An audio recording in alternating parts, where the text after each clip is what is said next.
प्रेमी के साथ मिलकर पत्नी ने रिटायर्ड फौजी की हत्या, रात में गला घोंटकर मारा, सुबह अंतिम संस्कार की तैयारी में पहुंची। कोटा में रिटायर्ड फौजी मनोज शर्मा की हत्या का पुलिस ने सनसनीखेज खुलासा किया है। इस मामले में पुलिस ने मृतक की पत्नी दीपिका, उसके प्रेमी देवेश शर्मा और सहयोगी विष्णु को गिरफ्तार किया है। जांच में सामने आया कि हत्या की साजिश पारिवारिक विवाद और अवैध संबंधों के चलते रची गई थी।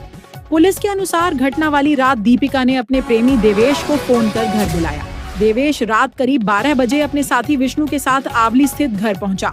यहाँ पहले तीनों ने साथ बैठकर शराब पी, जिसके बाद देवेश और विष्णु ने मिलकर मनोज शर्मा का गला घोंटकर हत्या कर दी।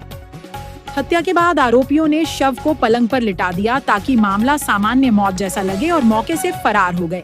लेकिन हैरानी की बात यह रही कि अगली सुबह देवेश और विष्णु फिर से दीपिका के घर पहुंचे और अंतिम संस्कार की तैयारियों में शामिल होने लगे।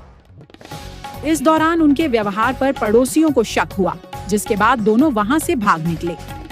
मामले की जानकारी देते हुए एसपी तेजस्विनी गौतम ने बताया कि 1 मई को आंवली क्षेत्र में 45 वर्षीय मनोज शर्मा का शव मिला था। गले पर चोट के निशान मिलने के बाद मेडिकल बोर्ड से पोस्टमार्टम कराया गया, जिसमें हत्या की पुष्टि हुई। जांच में यह भी सामने आया कि मनोज और दीपिका के बीच लंबे समय से विवाद चल रहा था। इसी दौरान दीपिका की नजदीकियां देवेश शर्मा से बढ़ी और पिछले 4 वर्षों से दोनों के बीच संबंध थे। जब मनोज ड्यूटी पर रहता था तब देवेश का घर आना जाना बना रहता था। मुख्य आरोपी देवेश शर्मा को पकड़ने के लिए पुलिस ने कोटा से हिंडौन सिटी तक उसका पीछा किया। तकनीकी साक्ष्यों के आधार पर उसकी लोकेशन करौली क्षेत्र में मिली, जिसके बाद ब्रह्मपुरी कॉलोनी के एक खेत में घेराबंदी कर उसे गिरफ्तार किया गया। फिलहाल पुलिस तीनों आरोपियों से गहन पूछताछ कर रही है और मामले के अन्य पहलुओं की भी जांच जारी है।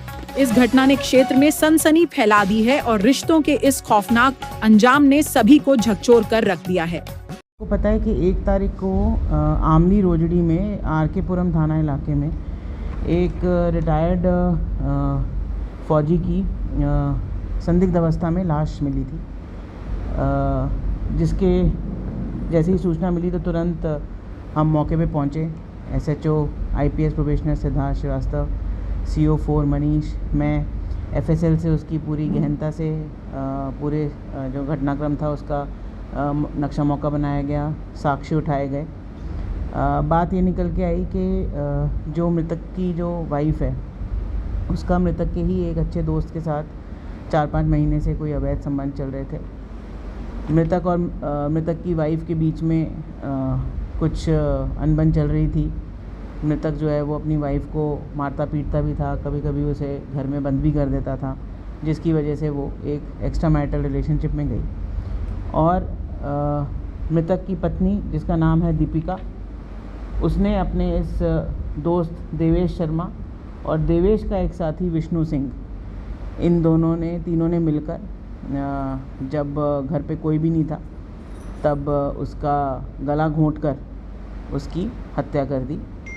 और उसके बाद विष्णु और दीपिका को टीम ने विदिन कुछ ही घंटे डिटेन कर लिया था और कल हमने देवेश को भी डिटेन करके तीनों को इसमें गिरफ्तार किया जा चुका है।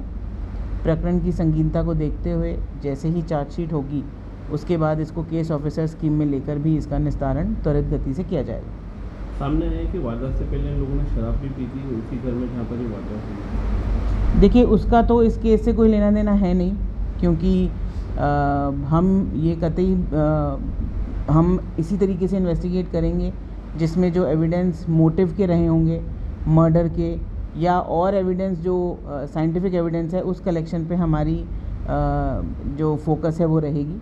और मुख्य मोटिव इसमें यही था कि मृतक जो था वो अपनी पत्नी को परेशान करता था और पत्नी का मृतक के दोस्त देवेश के साथ अवैध संबंध थे, जिसके कारण इन तीनों ने मिलकर मृतक की वाइफ, मृतक का दोस्त देवेश और देवेश का एक और साथी विष्णु, तो इन तीनों ने मिलकर इसकी हत्या की।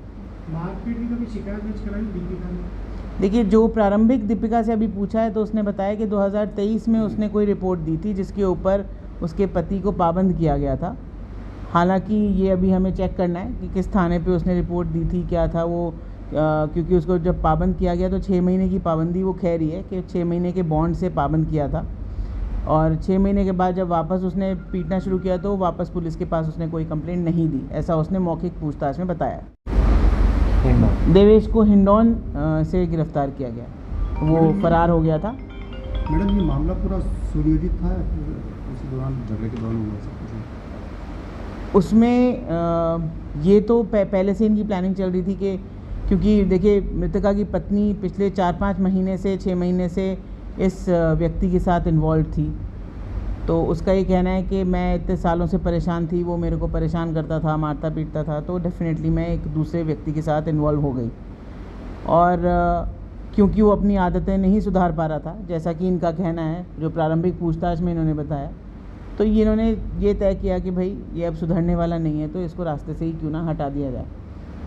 परंतु ये अभी प्रारंभिक पूछताछ है। अभी आज हमने कल गिरफ्तार किया है, तो आज हम पेश भी करेंगे माननीय न्यायालय के सम्मुख, इनकी पीसी भी लेंगे और विस्तृत पूछताछ करके इसमें गहनता से अनुसंधान कर इसमें इस प्रकरण को नतीजे तक पहुंचाएंगे। जिस तरीके से जो मृतका की पत्नी आप कह रहे हैं कि मारपीट का आरोप है, तो हमारे पास जो केस है वो मर्डर का है। मर्डर की इन्वेस्टिगेशन में हमारे पास पर्याप्त साक्ष्य हैं और उसके बाद अभी हम जब पीसी पे लेकर आएंगे तो इनसे और अनुसंधान में और पूछताछ में और डिटेल्ड इन्वेस्टिगेशन होगी। मर्डर की इन्वेस्टिगेशन में इन तीनों का रोल आया है, जिसके तहत इनको अरेस्ट किया गया है और कानूनी प्रावधान के तहत इनके चार्जशीट भी जल्द पेश की जाएगी। अंतिम सबूत भी मिटाने की कोशिश करेंगे, साक्ष्य मिटाने की। ये सारी चीज़ें अभी अनुसंधान का विषय है और इन्होंने क्योंकि हमने पूरे घटनास्थल का निरीक्षण साइंटिफिक एजेंसी FSL और MOB से कराया, तो इसलिए हमारे पास साइंटिफिक एविडेंस के कलेक्शन है और बाकायदा इसमें इन्वेस्टिगेशन प्रॉपर तरीके से करके इसमें चालान पेश करेंगे।